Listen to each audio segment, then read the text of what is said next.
मान लीजिए आप सुबह उठते हैं और किसी अलार्म की जरूरत नहीं होती। आपका दिल कहता है चलो आज फिर से कुछ बेहतरीन करना है। ये जोश, ये वजह, यही है इकिगाई। ये कहानी है जापान के एक छोटे से गांव उगीमी की, जहां लोग 100 साल से भी ज्यादा जीते हैं, बिना किसी दवाई के, बिना किसी थकान के, बिना किसी मशीनी मदद के, सिर्फ खुशी और उद्देश्य के साथ। ये एक ऐसी किताब है जिसने लाखों लोगों का दिल छुआ। इसके लेखक हमें बताते हैं कैसे आप एक लंबा, खुशहाल और उद्देश्य से भरा जीवन जी सकते हैं अपने इकिगाई को पहचान कर।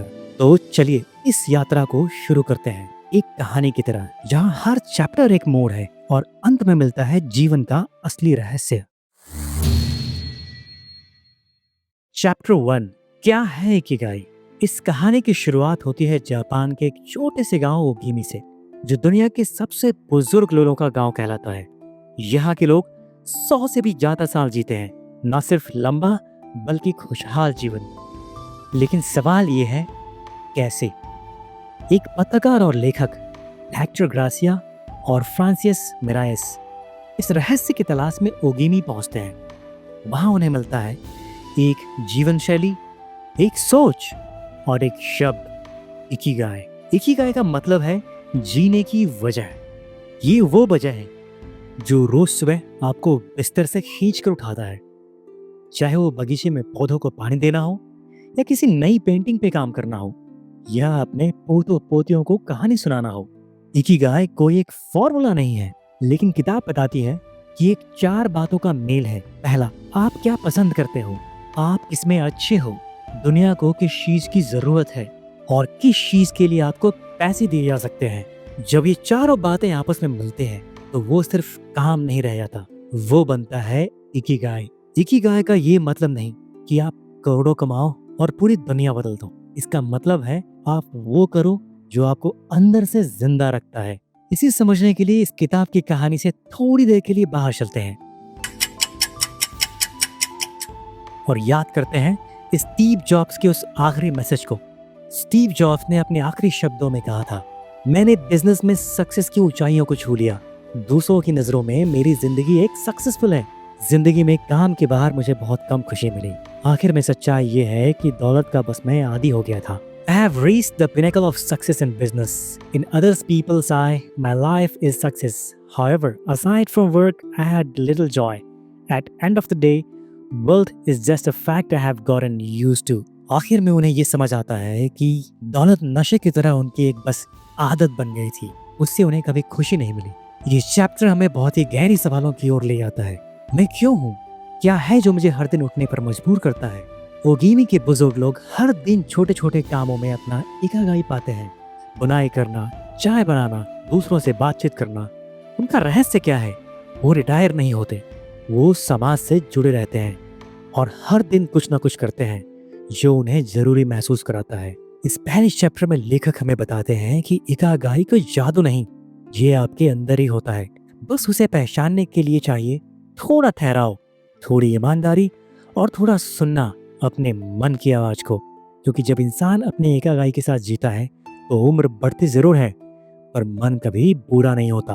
तो दोस्तों, अगली बार जब आप सुबह उठे तो घड़ी देखने से पहले अपने दिल से पूछिए, क्या आज मैं अपने इकिगाई के साथ जीने जा रहा हूँ? Chapter 2, anti ageing secrets. क्या आप भी ऐसे लोगों से कभी मिले हैं जो 90 की उम्र में भी बच्चों जैसी ऊर्जा के साथ जीते हैं, जिनके चेहरे पर झुर्रियां तो हैं लेकिन आंखों में अब भी वही चमक, जैसे अभी अभी नई चीज की खोज की हो? ओगिमी गांव में ऐसे लोग आम हैं। यह वही गांव है जहां इकिगाई के खोज में इस बुक के राइटर्स पहुंचे थे। यहाँ 100 साल से ज्यादा उम्र जीना कोई अजूबा नहीं बल्कि एक आदत बन गई है। आइए चलते हैं उन एंटी एजिंग सीक्रेट्स की ओर जो इन जापानी बुजुर्गों की लंबी उम्र और खुशहाली के पीछे छिपा है। और सबसे हैरानी की बात यह है कि इनमें से ज्यादातर बातें सीधी, सरल और बिना किसी दवा के उपयोग के बगैर बताई गई हैं। तो आइए जानते हैं सीक्रेट को। सीक्रेट नंबर 1, कभी रिटायर मत होइए। यहाँ के लोग कभी काम करना बंद नहीं करते। जैसे ही आप काम करना छोड़ते हैं, आप जीना छोड़ देते हैं। यहाँ के एक बुजुर्ग का कथन, यहाँ रिटायरमेंट का कोई कॉन्सेप्ट नहीं, हर कोई किसी न किसी रूप में एक्टिव रहता है, चाहे वो खेती हो, खाना बनाना हो या दूसरों की मदद करना। ऐसा क्यों? क्योंकि जब तक आप खुद को उपयोगी महसूस करते हैं तब तक जिंदगी भी आपको उपयोगी लगती है। सीक्रेट नंबर 2, धेरे खाओ और थैंकफुल रहो। यहाँ के लोग कहते हैं हारा हाची बू, यानी 80% पेट भरने तक ही खाना, न ज्यादा न कम। और हर भोजन से पहले ये सभी लोग प्रे करते हैं। और ये छोटी सी प्रैक्टिस पेट के साथ साथ दिल को भी हल्का रखती है। सीक्रेट नंबर 3, सादा और ताजा भोजन। इन बुजुर्गों के खानों में होता है ताजी सब्जियां, टोफू, सोया, समुद्री सब्जियां, कम तेल, कम नमक और ढेर सारा ग्रीन टी। ये सब चीजें सिर्फ शरीर को ही नहीं बल्कि मन को भी शांत रखती हैं। सीक्रेट नंबर 4, हर दिन चलना, हर दिन हिलना। ये लोग जिम नहीं जाते पर रोजाना चलना, बगीचे में काम करना, फर्श पर बैठना और उठना, ये सब उनकी दिनचर्या का हिस्सा है। मूवमेंट ही जीवन है। जब शरीर चलता रहता है उम्र की पकड़ ढीली पड़ जाती है। सीक्रेट नंबर 5, सामाजिक जुड़ाव और मुस्कान। यहाँ हर इंसान का कोई ना कोई ग्रुप होता है जिसमें 4-5 बुजुर्ग मिलकर गपशप करते हैं, गीत गाते हैं या चाय पे चर्चा करते हैं। तन्हाई, यहाँ पर शायद ही कोई जानता हो इस शब्द का मतलब, क्योंकि प्यार, अपनापन और साथ ये सबसे बड़ी दवाइयाँ हैं उम्र से लड़ने की। ये बुक कहती है कि हमारी उम्र सिर्फ पीने या दवाओं से तय नहीं होती, बल्कि इस बात से होती है कि हम हर दिन कैसे जीते हैं। क्या हम मुस्कुराते हैं, क्या हम आभारी रहते हैं, क्या हम हर दिन किसी छोटे उद्देश्य के साथ उठते हैं। इस चैप्टर में हम समझते हैं कि लंबा जीवन जीने का राज सिर्फ शरीर में नहीं बल्कि मन और समाज में भी छिपा है। Chapter 3, logotherapy and flow. कभी कभी जिंदगी का मतलब सिर्फ जीना नहीं होता बल्कि उसे जीने की वजह ढूंढना होता है। इस चैप्टर में हम ऐसे 2 माइंडसेट्स की बात करेंगे जिन्होंने न सिर्फ लाखों लोगों की जिंदगियां बदली बल्कि इकिगाई को और भी गहराई दी। पहला है लोगोथेरेपी। लोगोथेरेपी एक आइडियोलॉजी या माइंडसेट है जिसके फाउंडर थे डॉक्टर विक्टर फ्रैंकल, एक ऑस्ट्रेलियन न्यूरोलॉजिस्ट और होलोकॉस्ट सर्वाइवर। फ्रैंकल ने अपने जीवन के सबसे भयानक दौर नाजी कॉन्सेंट्रेशन कैंप्स में कुछ अनमोल बातें सीखी। जब इंसान के पास क्यों होता है तो वो किसी भी कैसे को सह सकता है। जिन लोगों ने उम्मीद नहीं छोड़ी, जिन्हें अपने भविष्य में कुछ करने की उम्मीद थी, वही लोग बस सबसे मुश्किल हालातों में भी टिके रहे। डॉक्टर फ्रैंकल ने कहा, हमारे दर्द का जवाब हमारे अंदर छुपे मकसद में है और यही लोगोथेरेपी का मूल है। जब आप अपने जीवन का मतलब खोज लेते हैं तो कई मानसिक परेशानियां खुद ब खुद हल हो जाती हैं। और अब हम बात करेंगे दूसरी माइंडसेट की, फ्लो। फ्लो क्या है? जब आप किसी चीज में इतने डूब जाते हैं कि समय, भूख, थकान सब भूल जाते हैं। जैसे कि कोई लेखक लिखता ही चला जा रहा हो, कोई चित्रकार रंगों में बहता ही चला जा रहा हो, या कोई बच्चा जो घंटों तक अपने खेल में डूबता ही चला जा रहा हो। ये वो स्थिति है जब आप और आपका काम एक हो जाते हैं और ये भी एक प्रकार का इकिगाई है। चाहे आप जीवन में कुछ भी हो, लेखक हो, गायक हो या किसी ऑफिस में काम करने वाले प्रोफेशनल, आपका फ्लो जोन कुछ भी हो सकता है। और जब आप रोज उस जोन में जाते हैं तो आपकी लाइफ में न सिर्फ प्रोडक्टिविटी आती है बल्कि शांति और संतोष भी। इकिगाई की ये तीसरी सीढ़ी हमें सिखाती है कि जिंदगी की असली पूर्ति भौतिक चीजों में नहीं बल्कि अर्थपूर्ण अनुभवों में है। Chapter 4, science of flow. जब इंसान पूरी तरह किसी काम में डूब जाता है तो वो काम सिर्फ काम नहीं रहता, ध्यान बन जाता है। फ्लो किताब बताती है ये एक मानसिक अवस्था है जहां आप किसी भी काम में इतने लीन हो जाते हैं कि वक्त, भूख, थकान सब गायब हो जाता है। फ्लो पाने के लिए क्या करना चाहिए? Number 1, clear goal. काम शुरू करने के पहले ये साफ हो कि आप क्या करना चाहते हैं और क्यों। नंबर 2, स्किल वर्सेस चैलेंज का बैलेंस। वो काम ना बहुत ज्यादा आसान हो ना बहुत मुश्किल, बस इतना कि आपकी स्किल को हल्की स्ट्रेच जरूर करे। Number 3, feedbacks. काम करते समय आपको यह पता चलता रहे कि आप सही दिशा में जा रहे हैं या नहीं। Number 4, no distractions. फ्लो तभी आता है जब आप पूरी तरह से प्रेजेंट हो। मोबाइल, शोर शराबा ये फ्लो के दुश्मन हैं। फ्लो का मतलब सिर्फ पेंटिंग या म्यूजिक नहीं, फ्लो को भी पा सकता है एक शेफ, एक टीचर, एक कोडर, जब उनका काम उनके दिल से जुड़ जाए। दोस्तों, बेहतर फ्लो पाने के लिए कुछ छोटे छोटे रिचुअल्स बनाएं, जैसे कि हर दिन एक ही वक्त काम शुरू करना या शुरुआत से पहले 2 मिनट मेडिटेट करना। ये आदतें आपको फ्लो बनाने में बहुत ज़्यादा मदद कर सकती है। फ्लो को मीनिंगफुल बनाएं। जब आपका काम किसी बड़े मकसद से जुड़ा हो तो फ्लो और भी गहरा होता है। जैसे कि यदि आप शेफ हैं तो आप इस माइंडसेट से खाना बनाइए कि मैं सिर्फ खाना नहीं बना रहा, मैं किसी की सेहत में योगदान दे रहा हूँ। दोस्तों, ये चैप्टर आपको बताता है कि फ्लो कोई जादू नहीं, ये आपकी रोज की एक साधना है। जब आप बार बार उसी गहराई में उतरते हैं तो आपका काम पूजा बन जाता है। तो चलिए हर दिन अपने फ्लो को खोजते हैं और हर पल को इकिगाई बनाते हैं। Chapter 5 secrets of long life. सोचिए एक ऐसा गांव है जहां लोग 90 से 100 की उम्र में भी खेतों में काम करते हैं, मुस्कुराते हैं और बच्चों की तरह हंसते हैं। यह कोई कल्पना नहीं, ये है ओकिनावा, जापान का एक छोटा सा आइलैंड जहां दुनिया के सबसे ज्यादा उम्रदराज लोग रहते हैं। इस चैप्टर में राइटर्स इन दीर्घ आयु के मास्टर्स से मिलते हैं और उनकी जिंदगी से सीखी 6 अमूल्य बातों को हमारे सामने लाते हैं। अब आइए दोस्तों उन पर नजर डालते हैं। पहला है, कभी रिटायर मत हो, जीवन से मत हटो। ओगिनी गांव के एक 100 साल के बुजुर्ग हर सुबह अपने बोनसाई पेड़ को पानी देते हैं। लोग कहते हैं अब तो आराम करो, और वो मुस्कुरा के कहते हैं इकिगाई अभी बाकी है। काम छोटा हो या बड़ा, जब तक आप किसी मकसद से जुड़े हैं जिंदगी में ऊर्जा बनी रहती है।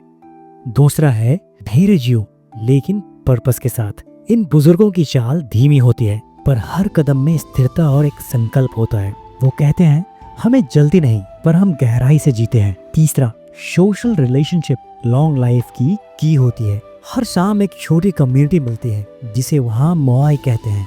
यह दोस्तों का समूह जीवन के हर तूफान में छतरी बनता है। अकेलापन नहीं, साथ रहना, दिल से जोड़ना, यही है लंबी उम्र का राज। चौथा, हल्का और संतुलित भोजन। हारा हाचिबू, वो लोग 80% पेट भरने के बाद रुक जाते हैं, अभी भूख थोड़ी बाकी है, यही उनका मंत्र है। ओकिनावा के लोगों का खाना कम तेल, ज्यादा सब्जियां और एक सीधा सिद्धांत, जियो खाने के लिए, खाओ जीने के लिए। पांचवा, हर दिन बाहर निकलो और प्रकृति से जुड़ो। सुबह की धूप, ताजी हवा, खेतों में काम, इन सब में है जीवन की शक्ति। एक 100 साल की बुजुर्ग महिला कहती हैं, मिट्टी से बात करना आत्मा को जीवित रखता है। छठी और आखिरी, मुस्कुराते रहो, छोटे पलों में खुशी ढूंढो। ओगिमी गांव का हर उम्र का इंसान हंसता है, गीत गाता है, दूसरों से मजाक करता है। उनके लिए उम्र सिर्फ एक नंबर है, क्योंकि जीवन एक उत्सव है, इसे उत्सव की तरह ही जिए। हम सब एक लंबी जिंदगी चाहते हैं, पर इन बुजुर्गों ने हमें सिखाया कि सिर्फ लंबी नहीं, अर्थपूर्ण और संतुलित जिंदगी जीना भी जरूरी है। इकिगाई सिर्फ सोचने की चीज नहीं, ये जीने का तरीका है। चैप्टर 6, जापान के बुजुर्गों से सीखें लंबी और खुशहाल जिंदगी के राज।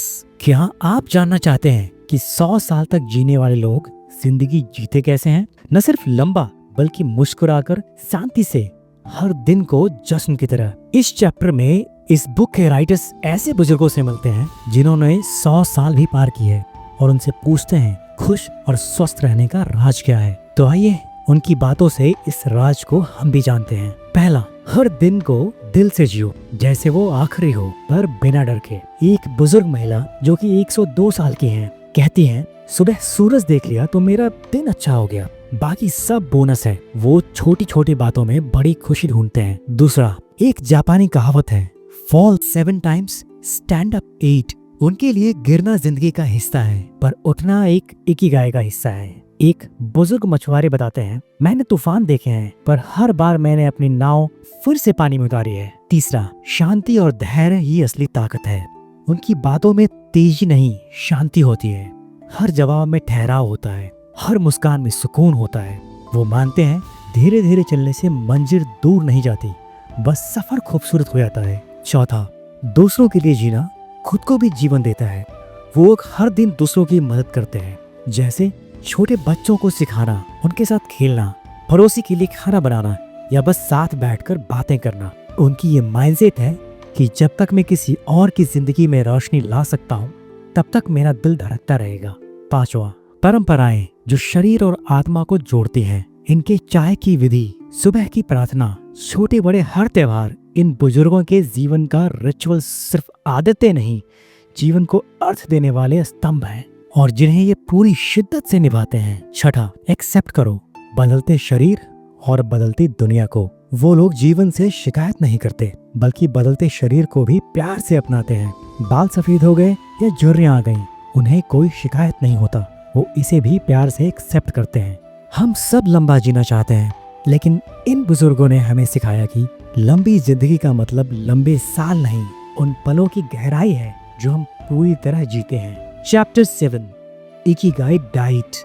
आहार हमारी जिंदगी का एक महत्वपूर्ण हिस्सा है, पर क्या खाना सच में हमें लंबी उम्र दे सकता है? जवाब है हाँ, अगर आप ओकिनावा के लोगों की तरह खाना खाएं। आइए अब जानते हैं उनके खान पान का तरीका। पहला, हारा हाची बू। ओकिनावा के लोग कहते हैं हारा हाची बू, यानी पेट 80% भरते ही खाना बंद।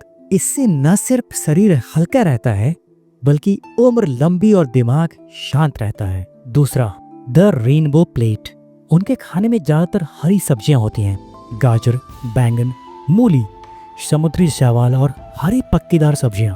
एक आम ओकिनावा थाली में 206 तरह के पौधों और जड़ी बूटियों का जिक्र है। कम मांस, कम प्रोसेस्ड फूड और ज्यादा प्राकृतिक और लोकल खाना, ये है उन लोगों का मेन डाइट। तीसरा है sweet potatoes, the longevity superfood. जी हाँ, बैंगनी रंग के ये स्वीट पोटैटोज में हाई फाइबर, एंटीऑक्सीडेंट से भरपूर ऊर्जा होती है और यही इनका मेन फूड है, चावल नहीं। चौथा, ग्रीन टी और जैस्मिन टी। हर घूंट में सुकून और सुरक्षा। हर दिन 2 से 3 बार चाय, लेकिन चीनी वाली नहीं, बल्कि कैटेचिन्स और फ्लेवोनॉइड से भरपूर, जो एजिंग को धीमा करती है और दिमाग को शांत करती है। एक बुजुर्ग कहते हैं, जब मैं चाय पीता हूँ तो मेरी आत्मा भी सांस लेती है। पांचवा, कम नमक, कम चीनी एंड 0 प्रोसेस्ड फूड। ये लोग vinegar, herbs, natural soya sauce का इस्तेमाल ज्यादा करते हैं। इन्हें स्वाद के लिए मसाले नहीं चाहिए, बल्कि सादगी से स्वाद निकालना इन्हें अच्छी तरह आता है। इसलिए हाई ब्लड प्रेशर और हार्ट प्रॉब्लम्स यहाँ पे रेयर हैं। छठा, माइंडफुल ईटिंग। सिर्फ खाने का नहीं, जीने का अभ्यास। ना टीवी, ना फोन, खाने के समय सिर्फ खाना। हर निवाले पे ध्यान, हर थाली में आभार। एक बुजुर्ग कहते हैं, जब तुम खाने को देखकर मुस्कुराओ तो वो भी तुम्हारे लिए एक दवा बन जाती है। ये माइंडफुल ईटिंग उनके जीवन का एक हिस्सा है। सही मायनों में इन बुजुर्गों की डाइट कोई डाइट प्लान नहीं है। Chapter 8, gentle movements and longer life. सुबह के 6 बजे जापान के गांव में 90 साल का एक बुजुर्ग हल्की मुस्कान के साथ अपने बगीचों में झुककर पौधों को पानी दे रहा था। उसके लिए ये कोई एक्सरसाइज नहीं है, यही उसकी जिंदगी की रफ्तार, उसकी फ्लो है। इकिगाई जीने वाले लोग जिम नहीं जाते, पर हर दिन चलते हैं। खेतों में, घर के कामों में, बागवानी में, उन्हें हर छोटे मोमेंट्स में चिंतन, ऊर्जा और आनंद दिखता है। ओगिमी के एक 100 साल के बुजुर्ग व्यक्ति कहते हैं, चलते रहो, पर थकने के लिए नहीं, जीने के लिए। हर दिन थोड़ा चलो और उम्र भर चलते रहो। ये जापानी बुजुर्ग कभी जिम नहीं जाते। ये सब जेंटल मोमेंट्स पर निर्भर करते हैं। बागवानी में झुकना, मिट्टी छूना, धूप में पसीना आना, ये सब जेंटल मोमेंट्स हैं जिनमें फिजिकल हेल्थ, मेंटल पीस और डेली पर्पस छुपा है। इकिगाई वाले लोग स्पीड पर नहीं, कंसिस्टेंसी पे भरोसा करते हैं। रोज थोड़ा थोड़ा करना, लेकिन बिना रुके करना, यही है secret to life long fitness. अगर आप चलते रहेंगे तो उम्र भी चलती रहेगी। अगर आप रुक गए तो शरीर पहले थकता है और फिर मन। इस चैप्टर में इकिगाई हमें सिखाता है, move lightly but move daily, because movement is life itself. Chapter 9, find your Ikigai and live it.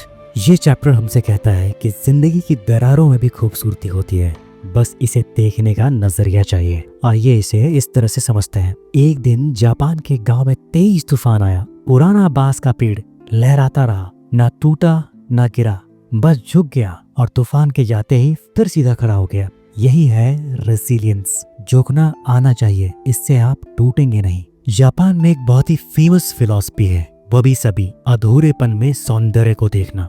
Japan के लोग टूटे हुए बर्तनों को सोने से जोड़ते हैं। किंसोकी कहते हैं इस कला को।